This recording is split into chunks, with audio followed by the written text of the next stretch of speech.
This is Jason. Jason, what's going on?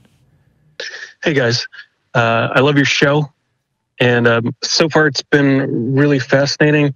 I just thought I'd mention that I'm an actuary, and all the talk of probability and statistics so far has been pretty interesting. But also, I have a comment about something else, but I just wanted to briefly mention Janet, one of your earlier callers, and maybe other people. I had read a couple books recently that'd be really fascinating for her. Probably they're Thinking Fast and Slow by Daniel Kahneman, and also The Undoing Project, which is a biography of Daniel Kahneman and Amos Tversky, which both of those books talk about how humans their internal algorithms for mixing real data with their personal experience, and how we make big mistakes sometimes.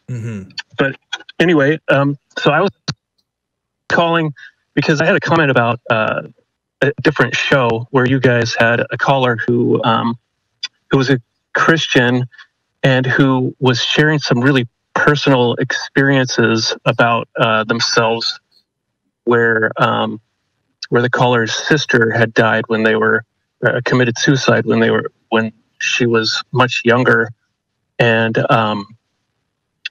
she basically, if I can paraphrase, she was saying she seemed like atheism seemed to make logical sense to her. It appealed to her in that way, but she was saying that emotionally she couldn't bear the thought of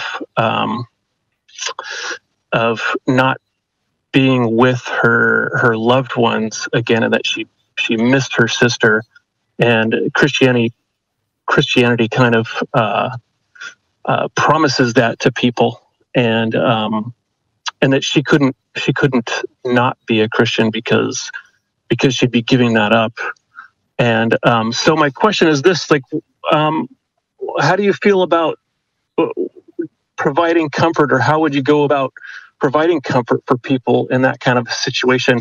I mean, not that one specifically, but just like breaking with Christianity, and that it's an emotional break, and maybe your personal experience or something. How would you comfort somebody in that situation? And then I could tell you how I do that for myself, being an ex-Christian. So that's my question. Yeah, it's tough. This was kind of drawing on what we were talking about earlier in the show. Somebody asking about how to talk to their wife about their beliefs about the afterlife and how to kind of reconcile that. If someone were to ask me in particular how I feel about something, I would say that it was a privilege to be alive, and that though sometimes I take it for granted, I have to remember that I'm here and this is the only life that I have. And sometimes we get reminded in very bad ways. Sometimes people that we know pass on, and it can be a combination of saddening, frustrating, annoying, confusing, a lot of emotions to take into account. So I would have to evaluate someone's emotional state first, depending on the kind of answer that I give. But if they were ready to receive another perspective on what it meant for that person to be alive, I would say that there isn't always going to be a reason why people pass on. You're not going to find it. At least for me, I'm not going to find it, right? I could pray every day for the rest of my life and I'll never find a reason why things happen the way that they do. So I would say you shouldn't look for reasons like that, because it's not healthy. Instead, I would say look for reasons for why they were in your life in the first place, and why they were there to help you in your journey and help other people's journeys. Because at the end of the day, when someone passes on, that's what you have left of that person. The memories of what they did. If the actions that they did will continue on in the space that we live in, and you can be happy about that. And there are ways to be happy about that. And hopefully you'll come to a place where you can recognize that what's left is something happy. Because the good thing about passing on and dying is that the bad things go away with that too. Because we're not all perfect people and we all have problems. But the bad things that I've done, I won't have to worry about doing any more bad things, you know, after I die as well. So there is other ways to look at that. Drew, what do you think? Oh, sorry, go on. Oh, I was just going to say thanks for that, because I think sometimes in the show people are calling in and we get bogged down in the logic and forget that people are feeling like complex things, and they're feeling multiple things at the same time, and like relating to people on an emotional level, and sometimes going a little bit away from the logic. I think it's helpful. So, but yeah. Anyway, yeah, Drew, I'm wondering what your how you feel about that question. Yeah, so Dan answered it on a more individual level there, and again, I'll answer it on a more societal level. So people tend to just lose supernatural belief and leave supernatural belief behind when they have more material and real world replacements for the things that give them existential security in their supernatural beliefs. So basically, solving this or answering this question, solving this problem on the level of a group really has to do with making sure that your family is cohesive and supportive, that you have good ways to communicate with each other in order to solve problems, that you have things like healthcare, that you have a roof over your head, you've solved all of your basic needs. And then you're going beyond that in order to strive for self-actualization and for if you look at it in a kind of Maslow's hierarchy of needs, if anyone out there is familiar with that, you have all your bases covered, but then beyond that, you're given room to be able to develop and have strong relationships and have things like hobbies, have things that give your life fulfillment and richness, and you don't have to worry every day about those things being just stripped away from you because you're going to not have enough money or because you're not going to have a family there or something like that. So solving a lot of these more material problems ends up solving a bunch of our existential problems, and science actually validates that. And so that's why I tend to talk about that. And so beyond just talking about, oh, what you can say to this person or what anyone can do to remedy this kind of existential crisis on an individual level, what we can do to remedy it is to create a society that has already been demonstrated to solve the existential crisis. We're not exactly sure what mechanism goes beyond having these things at our disposal, having this basically prosperity, but it happens. And so I'm interested in creating the kind of society that supports people in such a way to where no one will need supernatural belief and will probably just leave it on their own regardless of what worldview is just presented to them all the time. Yeah, I like that. I want to add on to that real quick, because what you're describing is something true about humans, is that we're beings with mechanical processes, and losing a loved one is like losing a bit of that process, a piece of that process. And there are ways to mitigate losing that are better than others.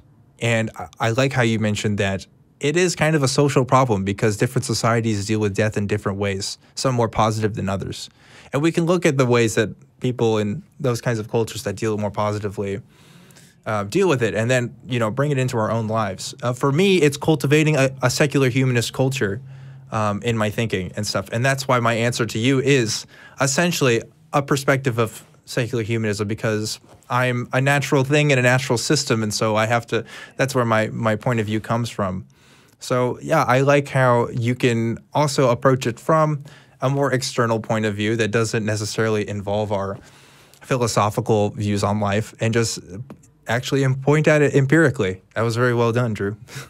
Oh, thanks. Yeah. Well, thanks. Yeah, I guess I just have one last comment, and that's I really appreciate those perspectives. That makes a lot of sense to me.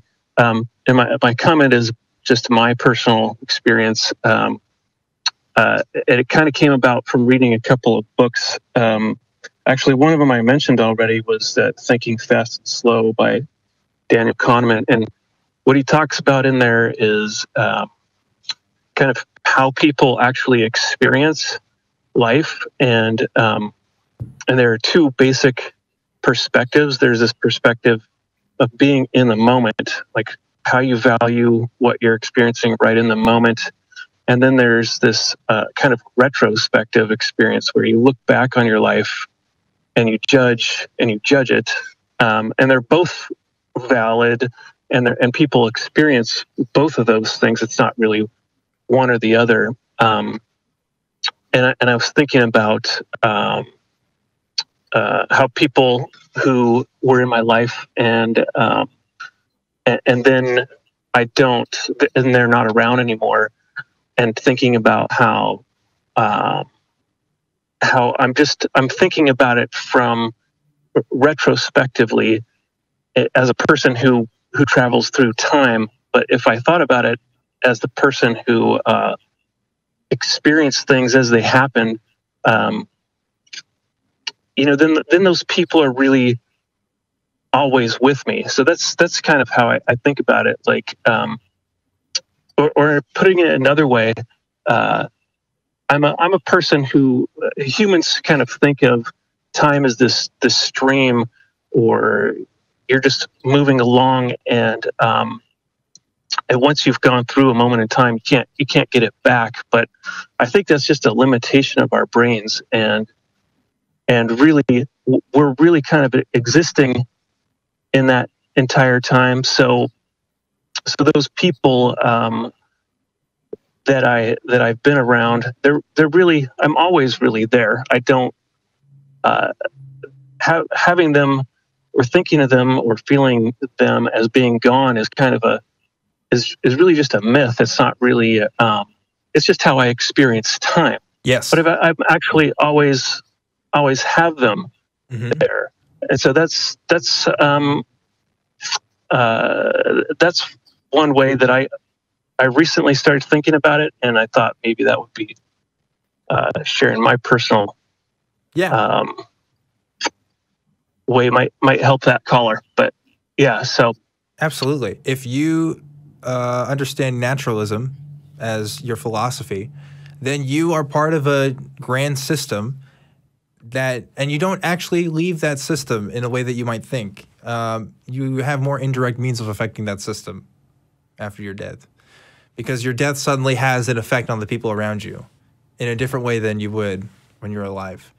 So there's a lot of ways to think about that. I also like to think of it as I like to take stoicism as well, in the sense that I don't necessarily need these people in my life. There's nobody that I need to be. I can be self-reliant, but I'm thankful for what they've done and what they've continued to do and what they've taught me, because it was nice knowing them.